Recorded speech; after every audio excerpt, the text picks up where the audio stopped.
Hello ladies and gentlemen, this is Jamie, aka Rick here, bringing you episode 48 of my GTA4 Let's Play. Just to say, there's 2 more videos after this one, and then we're going to be starting the next game, which I still haven't actually started recording for yet. I'm still not sure which game I'm actually going to do, so yeah, I'm not too sure, but yeah, 2 videos left after this one, so we're getting right to the end, last few missions. But yeah, as you can see, we've got a massive shootout for the diamonds. The drop-off went pretty bad.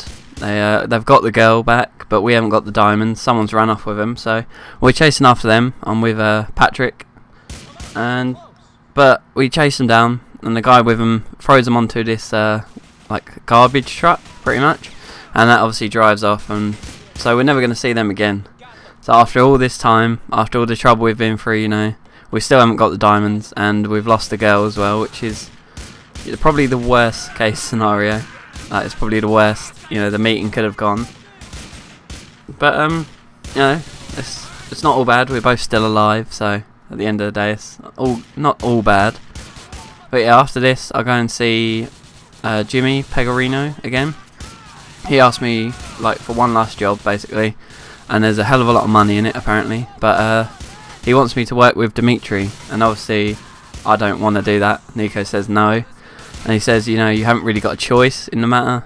You are doing it, but you know, I've got 2 choices. Either I go and do the job, like the game gives me 2 choices. I go and do the job and get absolutely tons of money out of it, or I can go to this boat and actually kill Dimitri. And because of what's happened, I don't like Dimitri at all, so I choose to go to the boat and actually take him down. The boat is like a really long mission.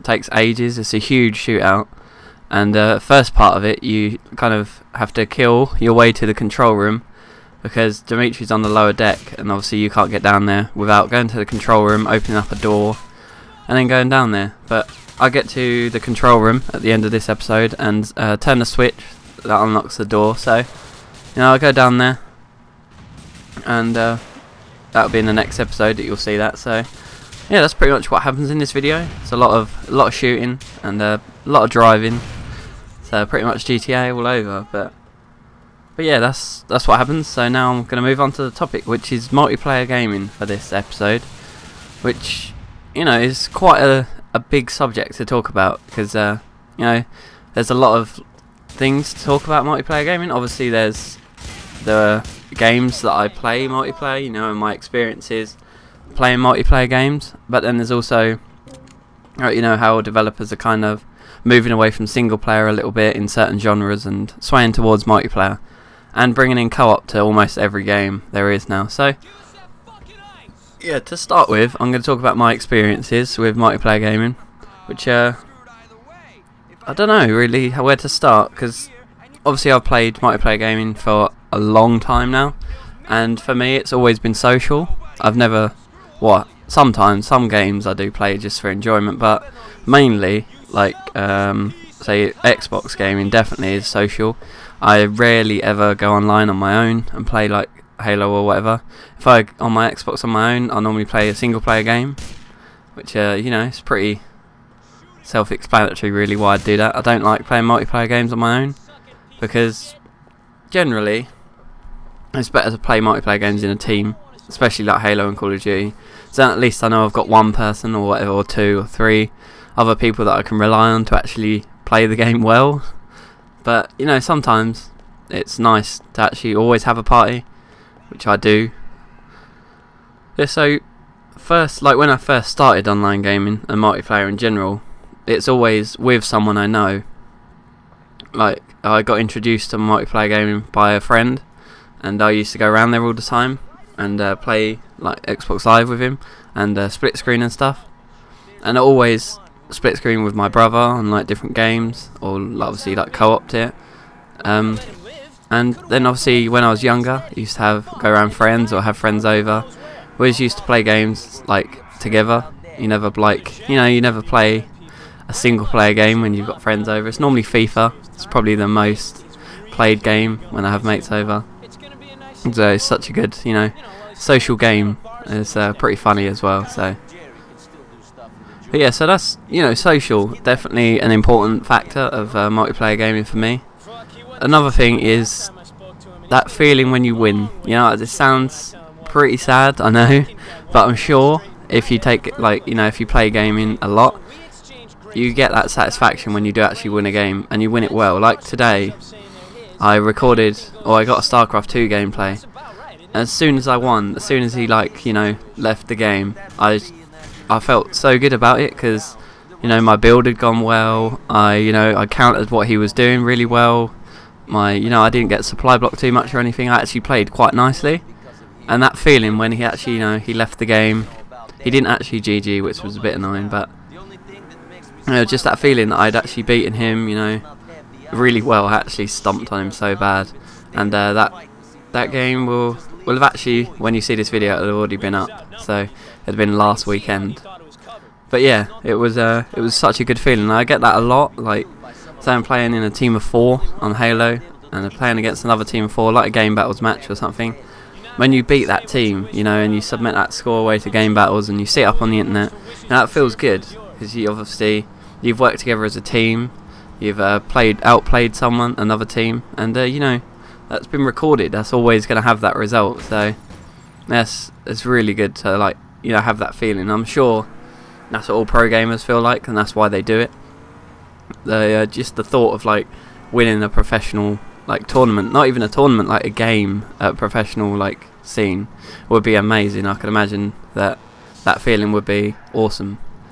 And then obviously even better if you actually win the whole tournament. That would be, like, probably the best feeling you could get as a gamer, I'd imagine. But, you know, I'll probably never experience that, because I don't concentrate on one game enough. I find that a bit boring, to be honest.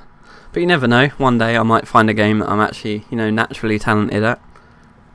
But yeah, so that feeling when you win, I'm sure a lot of you know what I mean by that. Some of you may not, as if you haven't played that much multiplayer, or you don't take it that serious. You haven't done any, like, competitive, like real competitive multiplayer. And then you may not appreciate winning as much. Because, like, you know, a little pubby game in Call of Duty or something, when you win that, it's kind of, yeah, you know, I got XP, I unlocked this, I unlocked that. You don't really think about, yeah, we just absolutely stomped them. You know, you don't really, like, think about that side of it as much.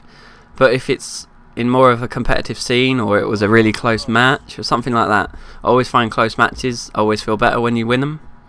I don't, like, obviously I enjoy stomping on, like, really bad people, but I'd rather, like, win a game against someone that we're evenly matched against, because that's the main problem with Call of Duty. I think most of the time there's one person on each team that's amazing. They get, like, all the kills. You get a couple of people right at the bottom that are going, like, minus 1,000 or some stupid thing. They're, like, 5 years old and their mum bought them COD or something.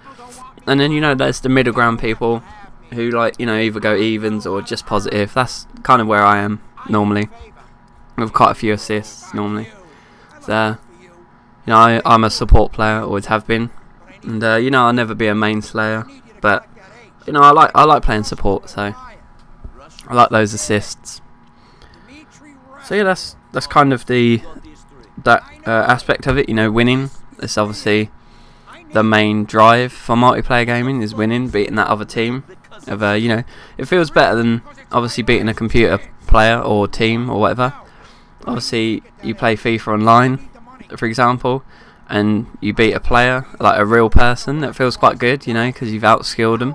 Whereas a computer is kind of a set level, so if you know you can beat that level, you'll always beat it, no matter what. Whereas if, you know, you go on like Xbox Live or whatever, or PSN, then, you know, you queue up and you play this guy, and you don't know if you're better than him or not. So, you know, you got the little rating, but that just pretty much says how, if you've, like, played it all your life or not. Yeah, so obviously if he's a bit higher rank than you, and, you know, you're all over him, and, you know, maybe he pulls out like a 1-0 win or something like that, a close win, you know, you feel quite good, because obviously you've given him a run for his money. He's higher rank than you. You know, it feels alright. Obviously if you outplayed him and smashed him like 3-0 or whatever, 4, maybe even more, then obviously you feel a lot better about that. So I think if you're not getting that feeling, you know, when you're playing, you know, multiplayer games, then you're probably doing it wrong. You're playing it for the wrong reason. you're probably playing it for the sake of playing it more than actually for the fact that you like the game, or you know. I think if you play a game too much, like I've played Call of Duty so much that winning in that game doesn't really bother me, because you know I kind of expect it to happen because I played it for quite a while. You know, I get frustrated sometimes if I lose a couple of games in a row, or you know, I just obviously there's quite a lot of annoying things in Call of Duty that can happen. I'm not going to say any examples, you know, a bit of controversy might happen, but I'm sure you will know what I mean. But yeah, if you don't, you know, you're not passionate about it, then you're probably playing it for the wrong reason. I've stopped playing Call of Duty. I haven't played it in absolutely ages because of that fact. Exactly, I wasn't enjoying it, and you know, I've played a lot of Halo lately. Some games I enjoy, and then there's some games that you just think, why have I been like matched with these people? Because they're just insanely good, and you have absolutely no chance. Which is why I don't like the new ranking system on Halo, because Halo is one of those games where if you're better at it than the other team, you will absolutely stomp on them, because there is little you can do about it, because it takes like a lot more shots to kill someone. Whereas Call of Duty, if you're better than someone, it doesn't always guarantee you that win, because obviously a noob tube or something, you know, can easily take you down. So I think for that reason, you know, Halo is a bit more frustrating for me, and just because of the ranking system, I always will prefer Halo 3.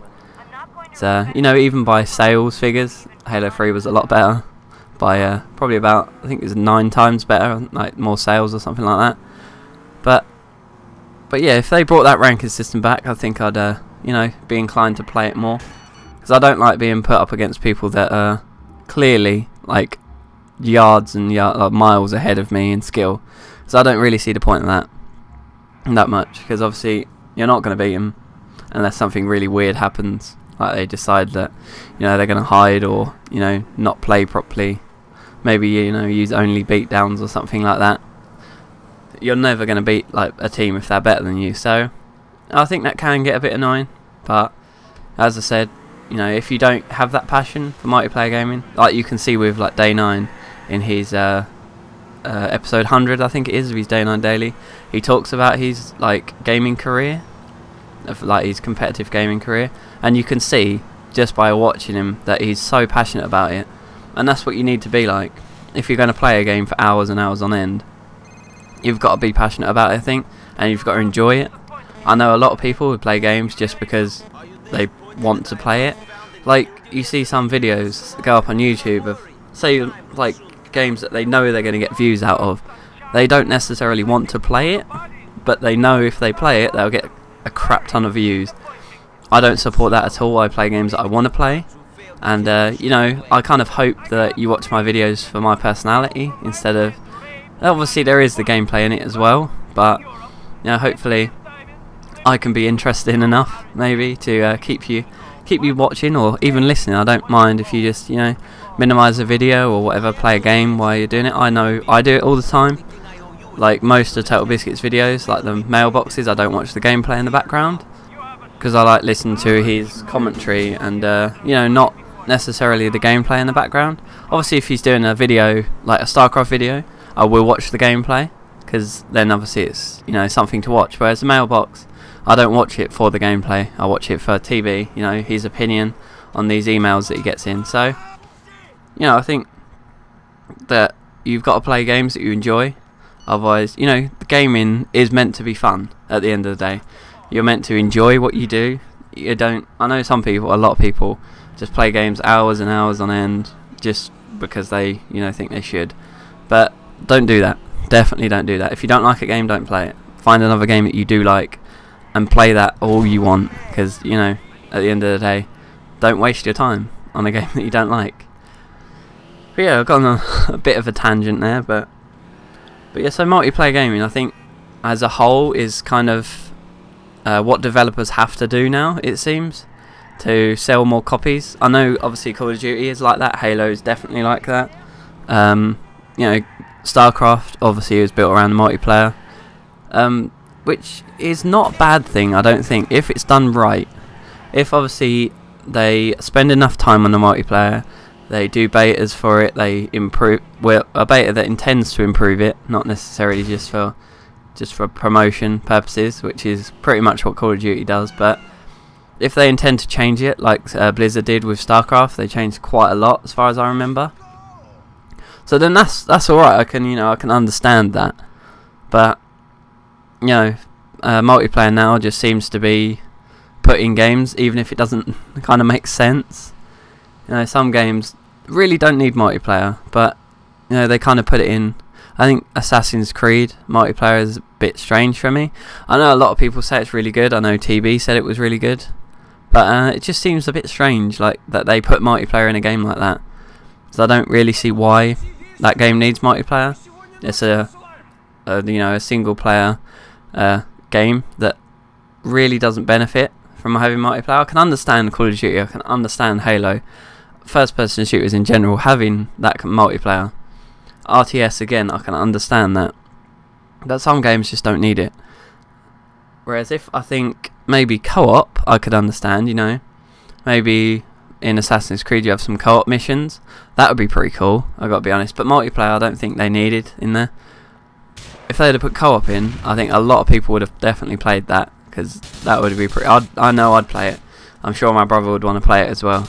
So we do quite a lot of co-op games, which you should do. Co-op gaming is awesome. You get a new storyline sometimes, like Portal 2 for example. I know I've completed that on my own, single player, but my brother recently bought it for Xbox, and we're planning on playing that while we're on holiday. So when there's some time where people are getting ready, or just before dinner or something like that, hop on there quick, do a couple of levels on Portal. That'd be pretty sick. But yeah, so just a little recap I think we're going to do for the rest of this video. So I started off with social aspect of gaming, which I still think if you're going to play multiplayer and you're playing it on your own, you're doing it wrong again. If you go into, say, Halo on your own, or like Call of Duty or something, I don't really understand why you'd do that, because it's not really based around that. Xbox Live is meant to be a place where you speak to your friends, you meet new people maybe, and play games with them. You don't like go in solo with no microphone or anything and just play for the sake of it. I know I used to do this, but I got to that point where that's actually boring for me. I'd rather just sit there with friends, like talking while having a little casual game of like COD or Halo or something, maybe messing around in some private lobbies, like some Forge World or something. I know I've done that quite a lot. Creating stuff in Forge World is quite fun in parties. My friend I used to go over, like we played Halo all the time, we used to sit there and make maps in Forge, like racetracks and stuff. We spent like 3 or 4 hours on a racetrack once. That was pretty cool, I have to say. It was a really good racetrack as well after like we finished it. So yeah, social is I think the biggest part of multiplayer gaming. I don't understand people that say that they don't like have microphones, or they don't they don't play with other people.